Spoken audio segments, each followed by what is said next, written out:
What's going on, Dolphins fans? It is your boy Dillon, and I'm here with you because I want to talk about a few different things, some injury information, some other random stuff, blah blah blah, and yeah. So let me just go ahead and get right into it. So first and foremost, some of this stuff is like some of what I'm going to talk about in this video is going to be, catching up on some of the players that have since left the Dolphins, either in the off season or, over the course of the season. But first, let me touch on a couple Dolphins specific related things. And that is, one, Julian Davenport, the tackle that we picked up, is expected to come off of IR. And so he, as far as I know, he's started practicing with the team, but they have a couple weeks to decide if they are going to activate him. Also, Rashad Jones and Daniel Kilgore, it looks like they have been listed as doubtful for this game against the Jets. So there is a pretty substantial chance that they miss the game.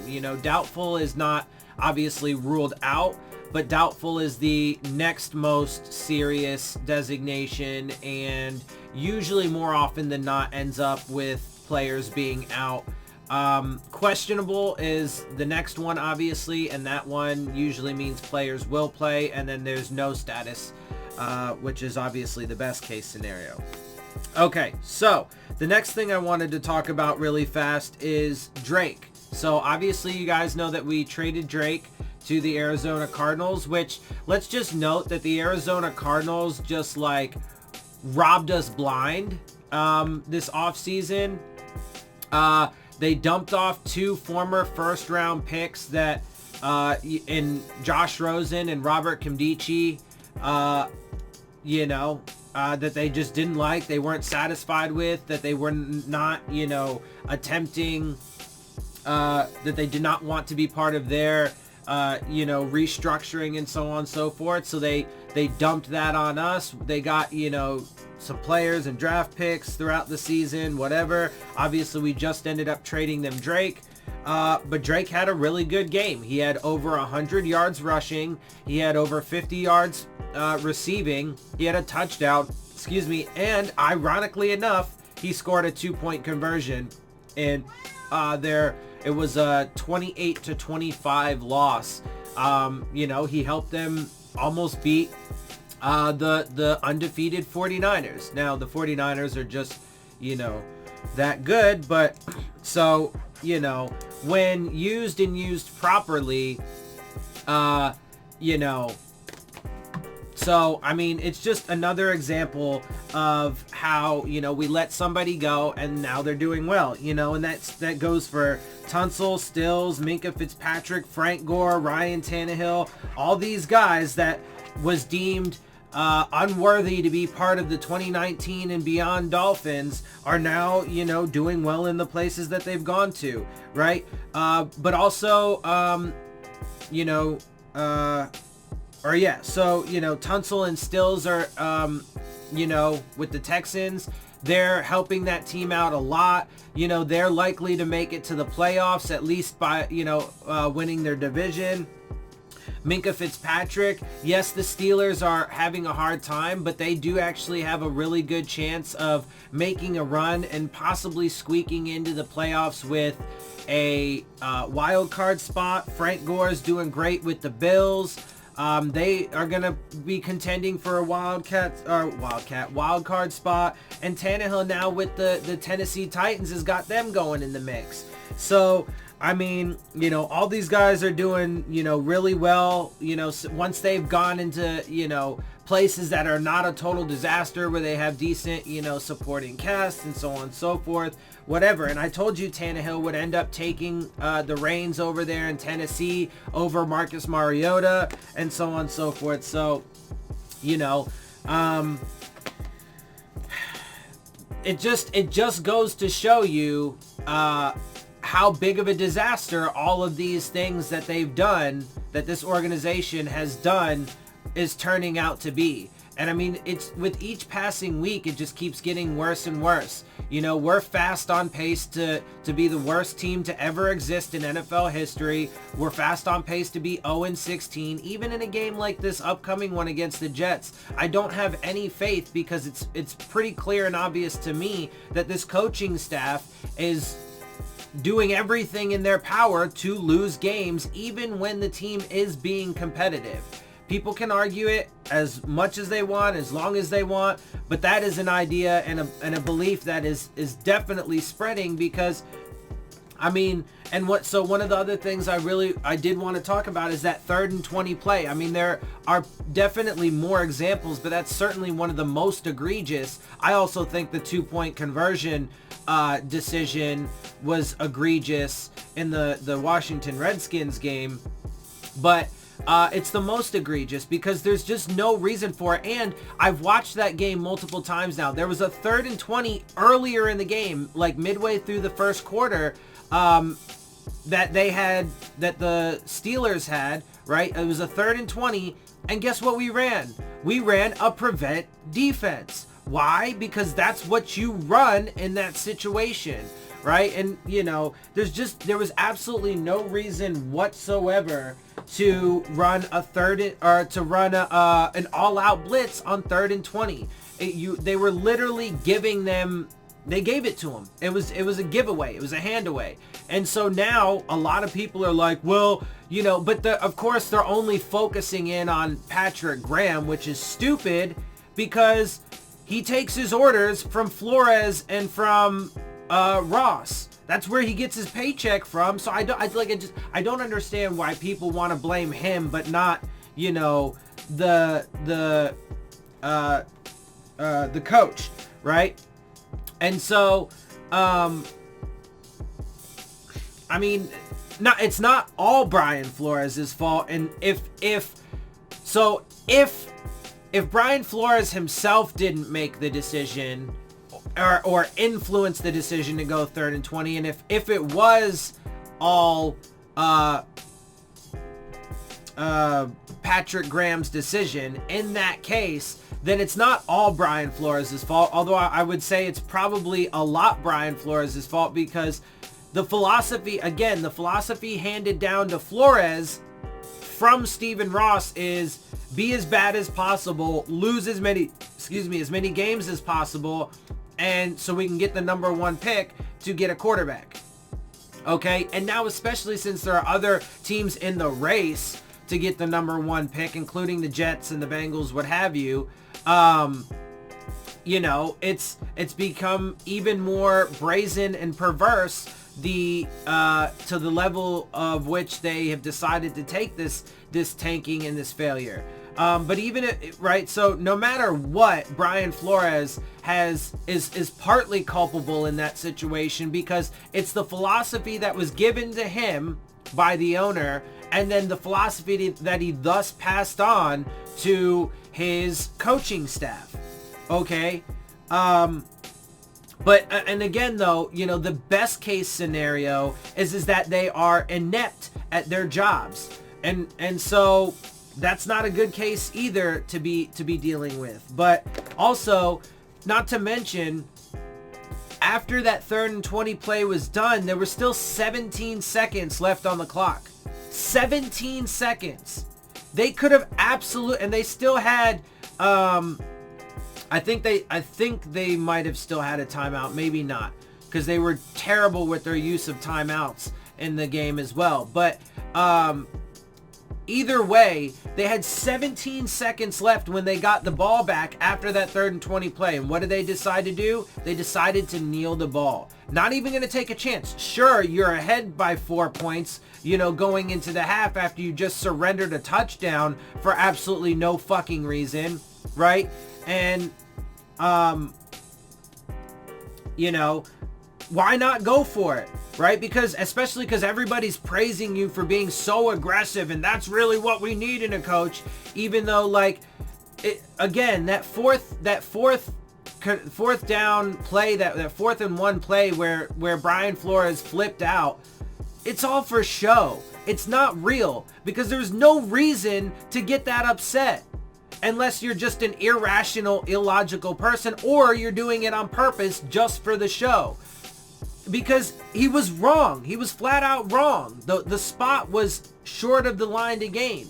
It was clear as day when Ryan Fitzpatrick's, and again, not to mention, that play call, I watched it several times, that play call was a designed run for Ryan Fitzpatrick. It's not like you have Deshaun Watson or Lamar Jackson or Patrick Mahomes back there. Why on 4th and 1? Why wouldn't you, if you were going to use Ryan Fitzpatrick, why not quarterback sneak it and just go straight up the middle? So why the play call in itself, which nobody's talking about, was massively questionable. But then everybody wants to focus on the fact that he got super irate. But for what? He was wrong. He was just flat out wrong. So, I mean, you can get mad, but, and that's the thing is everybody, well, but that's the kind of coach that I want because he's super aggressive. Why? So you want a coach that's going to irrationally get mad at something that he's wrong about? Okay, yeah, that makes a lot of sense. But then on the flip side, you're totally okay with the fact that he had set after surrendering a touchdown on this massive, and he's a massively defensive-minded head coach, right? So everybody wanted to give Gase all this kind of shit for instead of using Kenyon Drake so much in the run game, he was using him in the pass game once our offensive line got massively injured last year. I thought that was the creative and right way to use him in that situation. Not to mention, he showed his creativity as an offensive play caller early in that season when he had a full offensive line and guys like Albert Wilson, Jakeem Grant, and Kenny Stills, and Ryan Tannehill, and Laramie Tunsil, right? So he has proven that he is an offensive-minded person and who can succeed in such a capacity, right? Whereas Brian Flores has not proven that. He wasn't the defensive coordinator last year. He did call plays, but Belichick didn't think he was ready, at a minimum, didn't think he was ready to take on that mantle. And clearly, they didn't need him because their defense is even better this year than it was last year or in the Super Bowl. So it's clearly they're not hurting at all losing Brian Flores. But if you're such a defensive-minded head coach, I'm pretty sure you could see that there was a 3rd and 20 on the fucking field. So if that's the case, you could go to your fucking offensive coordinator and be like, what are you doing? Why are you running a fucking, although to be fair, you might not have been able to notice that initially because it wasn't until the ball snap that the 3 guys that were in the secondary dropped deep and then, you know, everybody else rushed. But he had to know. He was on the headset. You could be like, dude, wait, why are you about to? No, it's because that's what he wanted. He wanted to give the Steelers an opportunity. He's like, nah, wait. We can't do this. We can't go into the half 14-3, you know, with total momentum in this game. No, we have to, at the very least, we have to give them some momentum, if not some fucking points. And they didn't have very far to go to even get the field goal, right? They needed like 10 yards, okay? But the play call easily gave them the first down. So, I mean, and again, from that perspective, when we took the ball back, there was 17 seconds. So even if they got the first down and didn't get the score, they still could have potentially even had another shot at the end zone. So what the fuck are you doing? There's no reason to call that play. Brian Flores absolutely knew about it. He was part of it. He's supposedly this defensive genius and so on and so forth. Fuck that bullshit, right? So he's in on it. So he calls that, and then with 17 seconds left, he doesn't even attempt, especially when you know that they get the ball back after the half. Why not at least go for it? Take a couple shots and see if you can't manage to maybe, possibly, you know, break one for a score, or, you know, maybe get into field goal range with a couple plays, you know, 2 plays. They would have had time for 2 plays. You could have had, you know, I mean, I don't know that they could have gotten far enough in that time, but fucking take it. Because he's supposedly this super aggressive, coach and play caller, and that's one of the reasons why we love him. No, I hate that. I hate his aggressiveness because of his aggressiveness is proven that it's in the wrong times. You got to be smart with how you choose to be aggressive. So, and I mean, you could argue, very much argue, that the 3rd and 20 play was extremely aggressive, but it was stupid. So either you're an idiot and you're just massively bad at your job, which is not good, or you're doing it on purpose, which I think is the real case. And so, anyway, I mean, let me digress a little bit, because there is one other thing that I want to talk about, and then I want to get up out of here. So the last thing I want to talk about is Gase and the Jets. So first and foremost, yes, I was wrong. They are having a bad season. I thought they were going to do much better. So let's be clear about that. My prediction that they were going to do well is wrong. However, again, people are trying to blame Gase for things that he did not have control over. He didn't have control over the fact that there was already turmoil within the Jets organization. He couldn't control the fact that they signed Le'Veon Bell and CJ Mosley to massive free agent contracts. He didn't want to do that, and he didn't like that. They tried to get rid of Le'Veon Bell, and so on and so forth, right? So he came into a situation that none of it was his. None of the players were his. He wasn't even super high on Sam Darnold. Going into it, he really liked Ryan Tannehill when he came to Miami, but he's not super high on Sam Darnold from various reports and stuff that I've heard. Obviously he didn't have anything to do with the fact that Todd Bowles got fired, but then they fired the GM just recently. And, then they traded Leonard Williams, but there was some drama with him. Now there's the drama with Jamal Adams, but none of this is Gase's fault. He didn't bring these guys in here. He didn't cause the problems within the front office and administration that led to the firing of the coach and then subsequently the GM. He didn't sign those players to big free agent contracts in the offseason and so on and so forth. None of that is him, but he's getting the blame for it, which is absolutely ridiculous. And so if Gase is allowed enough time, if he's given enough time to do things his way, I feel confident that he will get it together. Now, I could be wrong about that, but we do, just like I was about this year, but I would venture to guess that within the next few years, Gase will be, if given the opportunity, and if given the authority and what have you to take control of that team, right? And so obviously too, they just fired their GM, so I mean it's going to be a difficult thing to manage for sure at this point. Because we've seen how, piecemeal power structures go and so on and so forth. So Gase is definitely going to have a hard time, and unfortunately, it could end up being a situation where he doesn't get the opportunity, where he doesn't get enough time, where he doesn't get enough help and support and so on and so forth. But we'll see what happens. And I'm certainly rooting for him because I do like Adam Gase as a coach and so on and so forth. And I hope he can get it turned around. But again, to be fair and to be clear, I was certainly wrong about this season.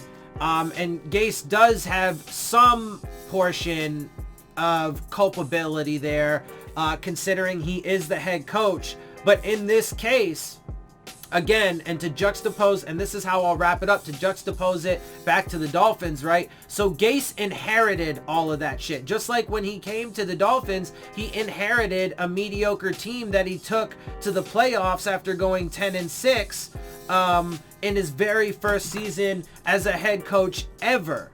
Okay? And so, and then I thought he did pretty damn good the next two seasons, despite the amount of adversity and shit that he had to deal with. Anyway, so, but so he inherited all that stuff, right?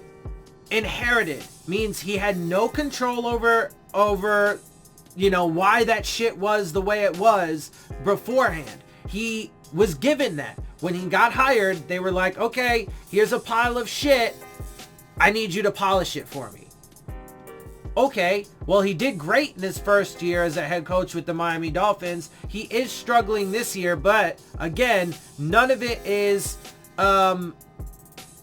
his fault, right? So he shouldn't get very much blame for, or he shouldn't get blame at all for the GM situation or the problems within the front office. He shouldn't get any blame at all for the signings of Le'Veon Bell or CJ Mosley if they don't end up working out in the long run. Nor should he even really get credit if they do work out in the long run, because he didn't do it. The only thing he would get credit for at that point is coaching them up since inheriting them, right? But he shouldn't get blamed for that. The Jamal Adams thing and the Leonard Williams thing, maybe it depends. I mean, it depends on if, he had control and say in that, which I think is somewhat likely, like the Leonard Williams thing, trading him or whatever, I think is because that's a player on his team. So I think it's possible. So he would get whatever due credit or criticism depending on how that move ends up working out for the franchise in the long run. And the Jamal Adams situation, certainly as a head coach, he does have to do his thing to try and, make that situation work, or, certainly find a resolution that works for everybody. But it just happened. So we need to wait and see how that plays out. And we certainly need to wait and see how the rest of his time with the Jets plays out before we can make, he hasn't had a draft yet. He's got a draft there. But anyway, to juxtapose again, though, to this regime, everything that we are seeing, all the results are directly tied to the decisions that this front office and coaching staff have made.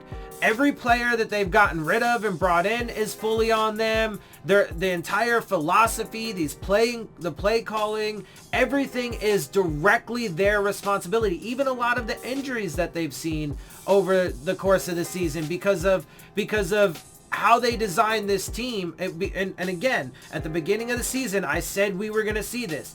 The most injuries we've seen have come on the defense. Why? Because they've spent far too much time on the field and blah, blah, blah, blah, blah. They've gotten worn down. And I told you guys this was going to happen, and it has. And so, that is just as much on the coaching staff and the front office, because it is due. Those are symptoms and results and subsequent consequences that are a direct result of all of the decisions that they've made. We can't field a competitive team because we don't have the talent and the leadership and the production and so on and so forth to do it. And the guys are playing hard right now, but that's not going to last much longer. It's not going to last much longer because they're just going to be like, look, and especially the narrative that the coaching staff, whether it's true or not, which again, from my perspective, seems abundantly true. There is overwhelming evidence to make that case. But regardless, at this point, the narrative is getting louder and louder and louder. And so you think that the players on the Dolphins don't hear that stuff? Sure, they always talk about how, good or bad, they always talk about, we keep the noise out and it's only about what's going on inside the building. But that shit makes its way into the building. Okay? And these guys are going to talk about it and blah, blah, blah. And again, we've seen over the course of the season, Xavier Howard had 2 outbursts. Bobby McCain had an outburst that he got in trouble for. Christian Wilkins got ejected from a game, right? So, look, man, I'm telling you, it's not going to last. None of this is going to last, and it's all going to be a massive, miserable failure. Why? Because of the decisions made from Stephen Ross down to Brian Flores, and subsequently, the rest of the coaching staff and stuff, right? And so again, Stephen Ross deserves the most blame for all of this. But Chris Greer, Reggie McKenzie, Marvin Allen, and Brian Flores are all in the same tier of culpability as Stephen Ross, because those are the guys who are the executives, the managers, right?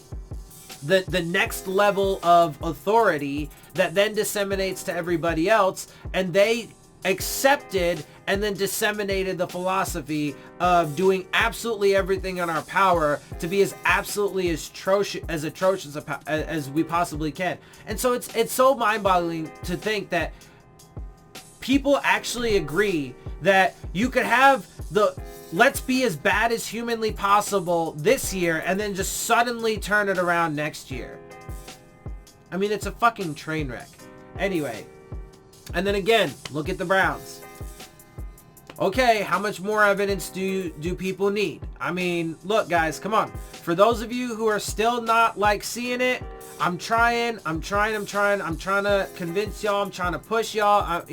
I've been saying this for months, right from Jump Street, when all this shit started going down, right from the minute that Adam Gase got fired and so on and so forth. So, I mean, look, we could have been competing for the playoffs this year. If we would have gotten the team from last year healthy and had another draft, we would have still had Frank Gore and Minka Fitzpatrick and Kenny Stills and Laramie Tunsil and Ryan Tannehill. All these guys that are doing well in all these other spots. I mean, it's just, we could have had Garrett Bradbury as our center, and we could have had, Cam Wake could still be here.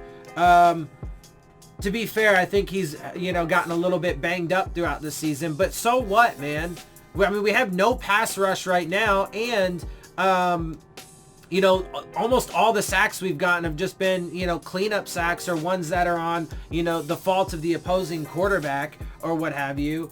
I mean, it's absolute madness. Anyway, that's where I'm going to end it, guys. I hope you guys enjoy my videos. If you do, make sure you hit the subscribe button. Make sure you hit the like button. Make sure you hit the bell if you want to get the alerts. Make sure you share my videos and my channel with your friends and family. Leave your questions, comments, and concerns down in the comment section. And of course, as always, make sure you follow me on Twitter at Dillon Tartaro. And with that, I am out. I'll see y'all soon. Fins up.